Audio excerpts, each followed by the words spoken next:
This morning I rise to remind all of us of a promise our government has made to the American people. It is an unspoken trust that certain things in our lives and communities are taken care of that we don't have to think much about because we trust our government to keep us safe.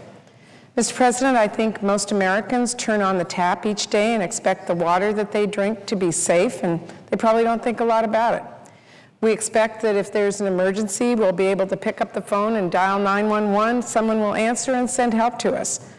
Well, Mr. President, that's exactly what the people who live in Bellingham, Washington used to think about oil and gas pipelines, if they thought about them at all.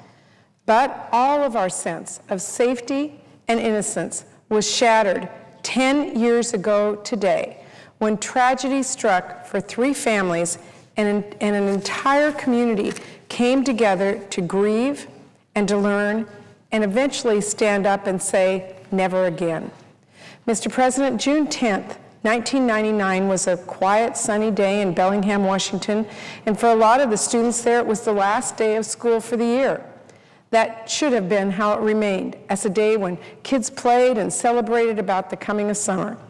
But unfortunately, due to a series of mistakes and neglectful actions, it is now remembered as a day of fear and loss that the community still grieves.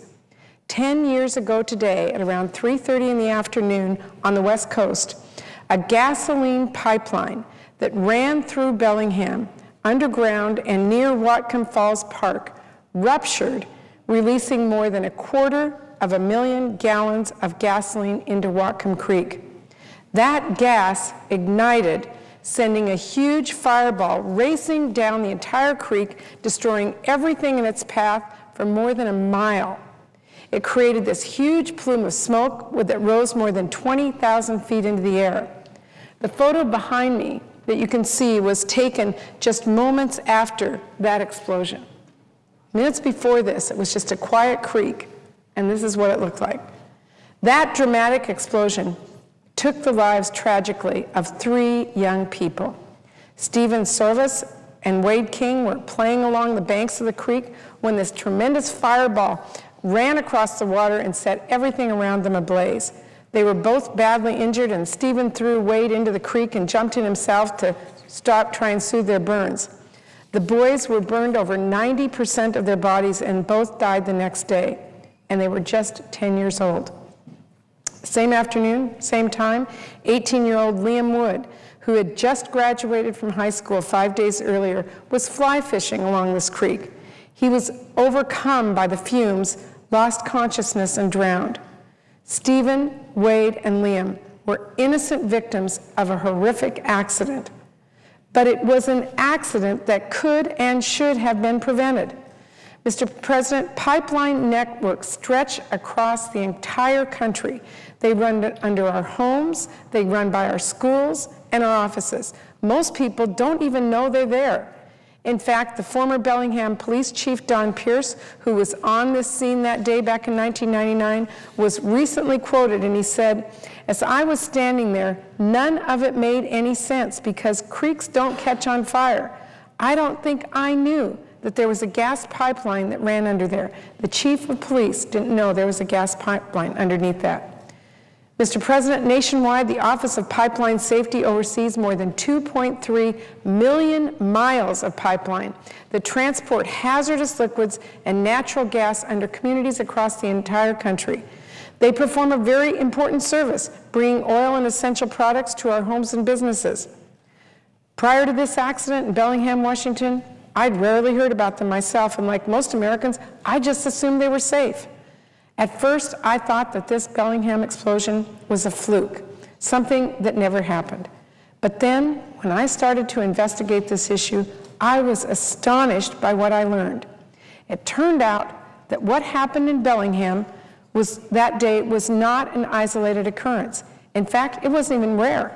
According to the Office of Pipeline Safety, from 1986 until the time of this accident in 1999, there had been more than 5,500 incidents, resulting in 310 deaths and 1,500 injuries.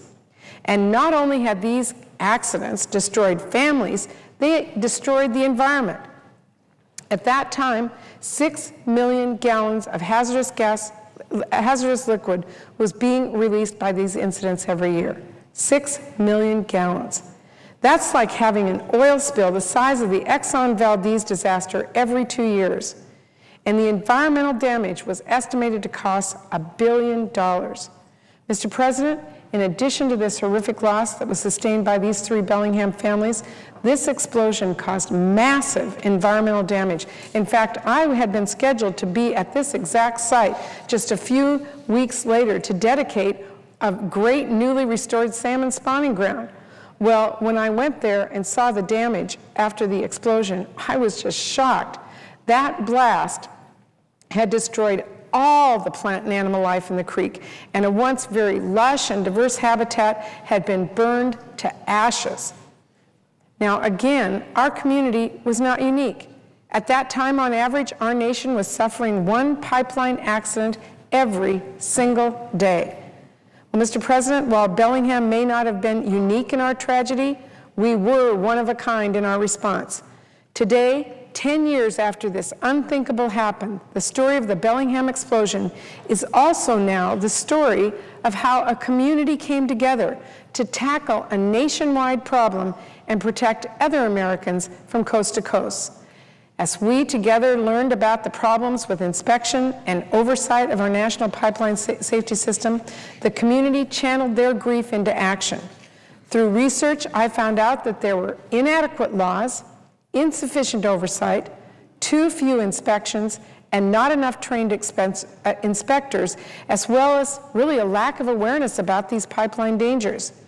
I learned that one of the most important public safety offices, the Office of Pipeline Safety, was underfunded and neglected. So I asked the Inspector General at the Department of Transportation to investigate the Office of Pipeline Safety and provide recommendations for how we could make this system work better. And I got to work writing a bill to improve pipeline safety in America. But Mr. President, it turned out to be a very long, hard fight to convince Congress that this was something we had to do something about. And the people of Bellingham stood with me every single step of the way. The parents of the young victims who were tragically lost this day came to Washington, D.C. to testify. So did our Bellingham Mayor, Mark Asmunsen, and Carl Weimer, who's now the head of the Pipeline Safety Trust. And that trust, by the way, came into being thanks to the efforts of families in a group called Safe Bellingham, who had organized to fight for the better pipeline safety and accident prevention measures. So together with them and the great support of colleagues here in the Senate, Senator John McCain took a tremendous lead as chair of the committee, and I thank him for that. Former Senator Slade Gorton and Fritz Hollings came together, Senator Cantwell, Congress members Jack Metcalf, Rick Larson, many others. Together we worked very hard and passed, and President Bush finally signed into law our legislation in 2002 to give the Office of Pipeline Safety the resources and really the muscle it needed to keep Americans safe. That law improved the training of pipeline personnel. It raised the penalty for safety violations. It invested in new technology that was badly needed so we could improve pipeline safety. It improved the inspection practices and, importantly, expanded authority to our states to conduct their own safety activities. So, Mr. President, children today in every corner of our state are safer because the people of Bellingham stood up and said, we don't want this to happen ever again. But I'm here today to remind us, 10 years later, the work is not done. While our law has greatly reduced the number of pipeline tragedies, there still are accidents every year. And that's why I'm on the floor today, to introduce a Senate resolution designating June 10th as National Pipeline Safety Day. And I'm introducing this resolution to remind all of our communities to remain vigilant and to encourage their state and local governments to continue to promote pipeline safety and to create public awareness of the pipelines that run under and through every one of our communities. For me, this 10-year anniversary is a reminder of a day of terrible pain that we must never forget. But it's also a reminder that we can't just assume that someone else is taking care of things. We cannot slip back to where we were before. We have to stay vigilant and continue to work to improve the safety of our pipeline systems. That is the best way we can continue to celebrate and honor Stephen, Wade, and Liam.